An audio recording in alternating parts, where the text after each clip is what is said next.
Welcome to our channel. Today we how to use Git for collaborative development, full guide step by step clearly.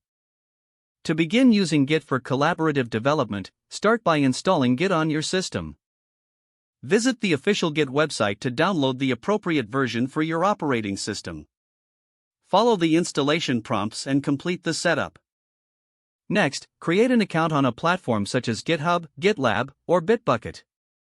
Once you have your account set up, familiarize yourself with the main features and user interface of the platform. Now, create a new repository for your project on the chosen platform. Choose a descriptive name for your repository and decide if it will be public or private. Initialize your Git repository by opening your terminal or command prompt.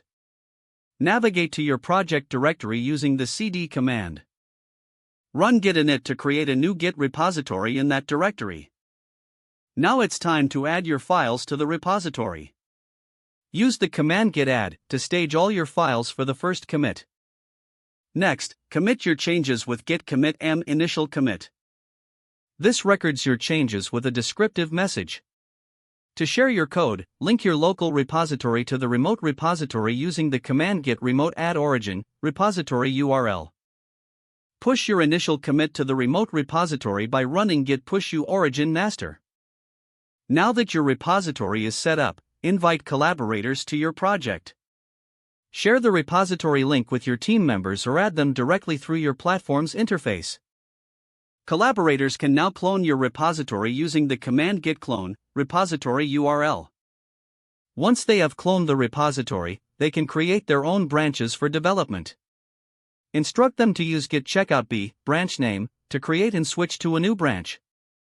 As they work on their features, they can stage their changes using git add. Then, they can commit their changes with git commit m a relevant message. Encourage frequent pushing of changes to the remote repository with git push origin branch name.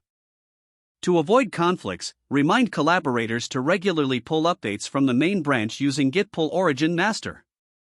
When they are ready to merge their changes, they can create a pull request on the platform.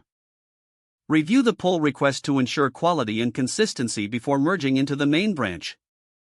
To keep the project organized, provide guidelines on branch naming and commit messages. Don't forget to like this video and subscribe to our channel for more step-by-step tech guides.